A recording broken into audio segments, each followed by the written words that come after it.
네, 반갑습니다, 여러분. 짱그레입니다. 오늘은 제가 좀 중대 발표를 하려고 카메라를 켜게 되었습니다. 일단은 결론부터 말씀드리자면은 제가 다니던 회사에서 퇴사를 결정하게 됐고요. 이제 그런 절차들을 진행하고 있는데 이제 거의 거의 확정이다 보니까 어, 왜 이제 그런 선택을 했는지 제 기록 겸, 그리고 워낙 저도 오래 다녔던 회사다 보니까, 그리고 회사를 다니면서 유튜브를 시작해서 이제 회사를 나오는 건 제가 처음이다 보니까 구독자분들한테도 좀 알려드려야 될 것 같고, 또 공기업에서 제가 퇴사를 하다 보니까 공기업과 뭐 전문직의 어떤 차이, 이런 부분에 대해서도 궁금해하실 것 같아서 이유를 좀 말씀드리고자 합니다. 일단은 그 본격적인 이유를 말씀드리기 전에 제가 어떤 선택을 하는 데 있어서 좀 판단하는 기준이 있거든요. 보통 이제 많은 분들이 지금 회사가 뭐 별로다, 뭐 식궁창이다, 현실은 그렇기 때문에 나는 나갈 것이다, 이런 식으로 해서 선택을 하시는 경우가 많은데, 제가 한 수험 한 2년 차부터 이제 그런 생각을 버렸어요. 그게 이제 제가 합격할 수 있었던 이유라고도 생각을 하는데, 저는 지금이 별로라서 이제 나중을 더 좋게 만드는 게 아니라 지금도 좋고 감사하고 저한테 많은 것을 줬지만 내가 더 나은 환경을 향해서 한번 트라이 해본다, 이런 개념으로 좀 더 긍정적으로 이런 퇴사 생각을 했습니다.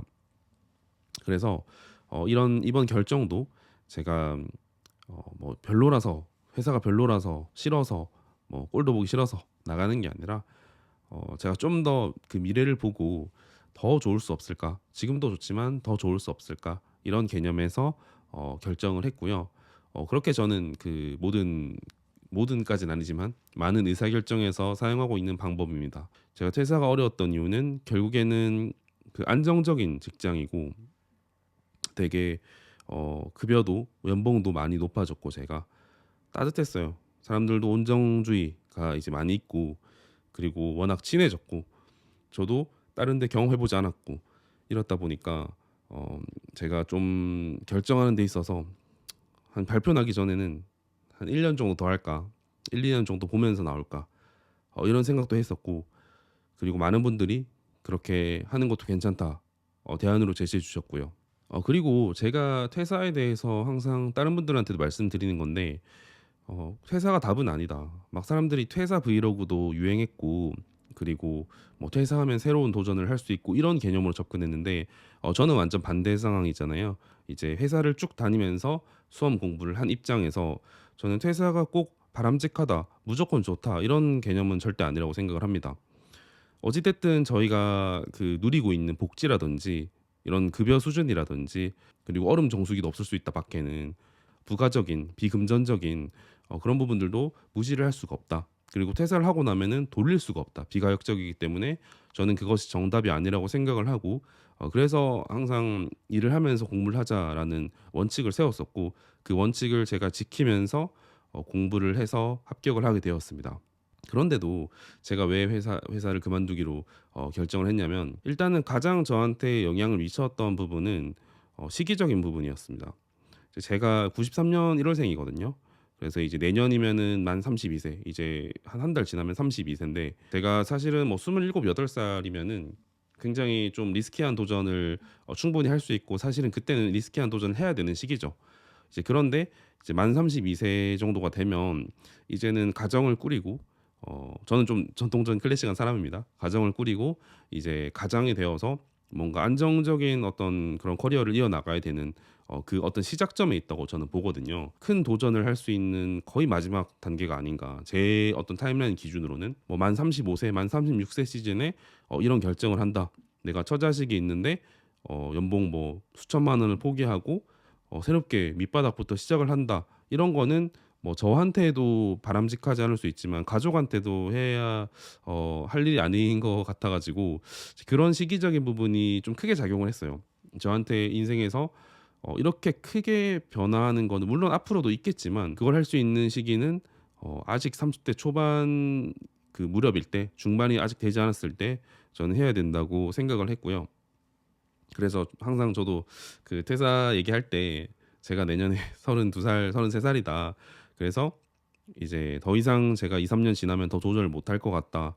왜냐하면 이게 저도 공부를 해 보면서 느낀 게 이 30 대가 넘어서서 어쨌든 노화가 시작이 된다는 부분이 쪼끔은 체감이 되거든요. 왜냐하면 저는 어쨌든 제 체력을 몸을 100% 쓰는 사람이었기 때문에 그런 쪼끔의 변화들도 저한테는 크게 퍼포먼스의 변화로 다가왔고, 그래서 저는 길게 봐도 한 5년 정도 이 정도의 퍼포먼스를 유지하고 그다음에는 또 가정을 생각하면서 저도 워라밸을 지키고 어느 정도 안정된 시간을 가져야 되는데, 그 몇 년을 제가 이 회사에서 좀 더 시기를 지나다 보면 놓치게 되고 결국에는 적응을 하기 어려운 나이대로 이제 들어서게 된다는 생각을 했습니다. 그리고 두 번째 이유는 이제 좀 장기성을 봤어요. 결국엔 지금 당장의 어떤 제 이득이 중요한지 아니면은 5년 10 년을 볼지에 대해서 생각을 해 보면은 저는 완벽히 후자거든요. 그렇기 때문에 제가 직장 병행 수험을 할 수 있었고, 남들은 다 뭐 미쳤다고 하고 그리고 절대 못 버틸 거다고 하고 뭐 그런 식으로 뭐 저를 얘기하던 분들도 계셨지만, 결국에는 3 년이 지나지 않아서 저는 지금 이런 상태가 됐죠. 3 년, 5 년, 10년, 더 나아가서 20년, 그리고 더 나아가서 내 자녀들한테 어떤 모습이 되는지가 저한테는 상당히 중요했던 것 같아요. 만약에 제가 이런 도전을 하지 않고 자녀들한테 "너희는 도전해야 돼."라고 말할 수 있을지, 아니면은 자녀들이 저의 어떤 이런 활동 결정을 보고 어떤 생각을 할지, 이런 생각도 많이 하고요. 그렇기 때문에 당장은 힘들겠죠.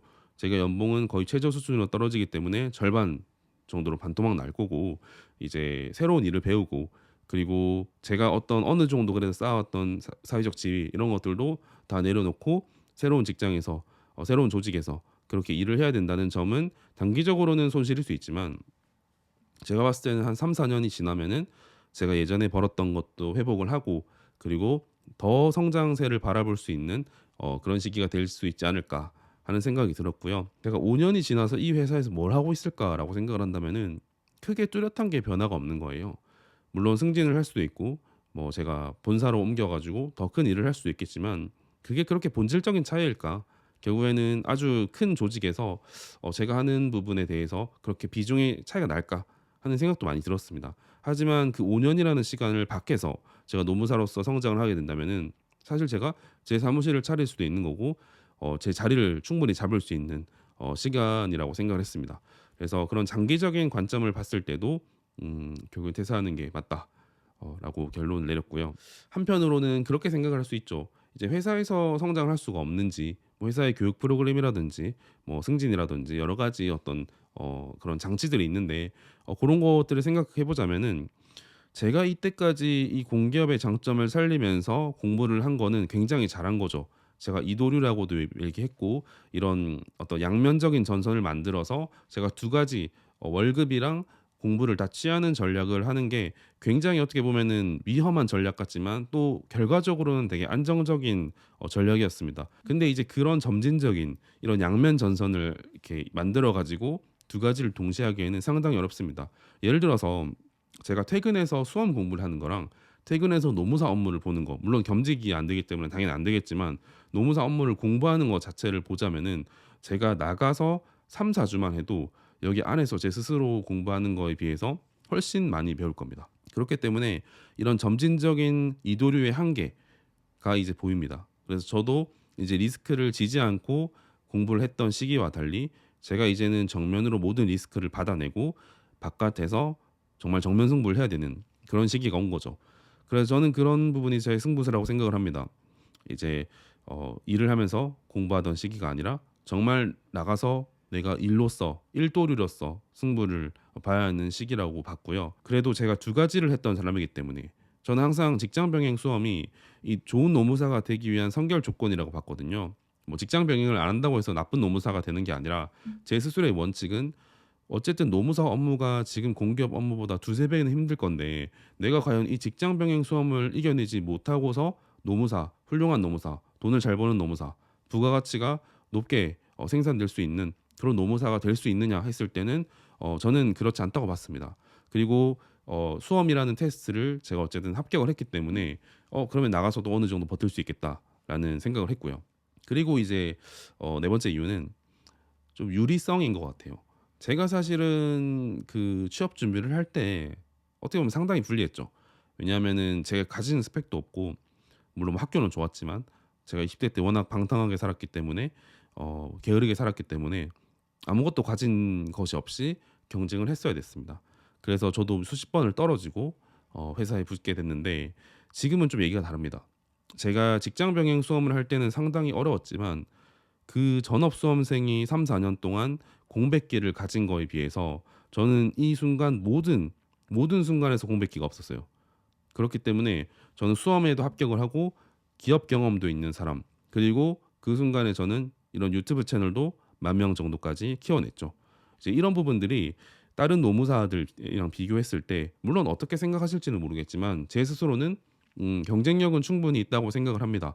그리고 전문직 특성상 학벌도 많이 보게 되고 그런 부분을 봤을 때 제가 불리한 게 단 하나도 없다고 생각을 했습니다. 물론 나이는 갓 대학 졸업한 친구들에 비해서 몇 살 많겠지만 제가 기업 경험이나 다른 이런 채널 경험으로 많이 소화를 했기 때문에 충분히 제가 경쟁할 수 있는 상황이고, 충분히 유리한 상황에서 만약에 제가 퇴사 결정을 하지 않는다면 도대체 언제 결정을 할 수 있는 건지 하는 생각이 들었습니다. 그래서 고민을 많이 하고 우유부단하다는 것 자체가 제가 이런 유리한 부분에 있어서도 충분히 결정을 하지 못하는 작은 그릇이 될 수밖에 없다고 생각을 했고요. 그런 부분은 제 스스로 용납이 안 되는, 납득이 안 되는 부분이었던 것 같습니다. 저는 유리할 때 항상 살려야지 인생이 잘 흘러간다고 생각을 합니다. 우리가 불리한 상황에 있을 때는 어떻게든지 버텨야겠지만 유리할 때는 정말 상방으로 치고 나가야 되는 시기가 있는데 제가 지금 그 시기가 아닌가. 그리고 이제 공기업의 단점과도 좀 연관이 되어 있는데요. 어쨌든 지방 근무라는 점입니다. 저는 결국에는 서울을 베이스로 하고 있는 사람이고 공기업은 정말 예외적인 경우가 아니라면은 서울에서 근무할 수가 없죠. 하더라도 1-2년 정도 해야 되고요. 그렇기 때문에 항상 저는 주말에 근무지와 서울을 왔다 갔다 하면서 그런 이동 비용도 있었고 예전 동료들도 다 서울에 있었기 때문에 그런 부분들 저한테 아주 익숙한 공간이고, 물론 여기서 일을 해보진 않았지만 제가 그렇게 살아가는 데 있어서 훨씬 더 좋은 인프라와 저는 환경이라고 생각을 했습니다. 그래서 저는 지금 나이 때 제가 서울에 정착할 수 있는 또 마지막 나이인 것 같습니다. 지금 제가 지방을 내려가게 된다면은 다시 올라올 수 있을까? 제가 가지고 있는 것들을 적극 활용해서 지금 한번 서울에서 승부를 보자. 라는 생각도 있었습니다. 결국에는 이런 이유를 종합해 보자면은 저는 안정이냐 성장이냐에 있어서 완벽히 성장을 택한 부분입니다. 그게 기울기가 훨씬 크지 않을까? 공기업에서 제가 이제 코로나 이후로 임금이 많이 동결이 되고, 그리고 사실은 그냥 평범한 인생이잖아요. 큰 문제 없는 그런 인생을 살지, 아니면 제가 한번 도전을 해서 새롭게 한번 제 인생을 꾸려 나갈지, 이런 성장의 선택이었는데 저는 여전히 성장을 해야 된다고 생각을 하고요. 뭐 성장이라는 게 결국에는 뭐 생존이랑도 저는 연관이 있다고 보고 있고요. 그러면서도 제가 이런 성장주의 어떤 변동성이라고 하죠.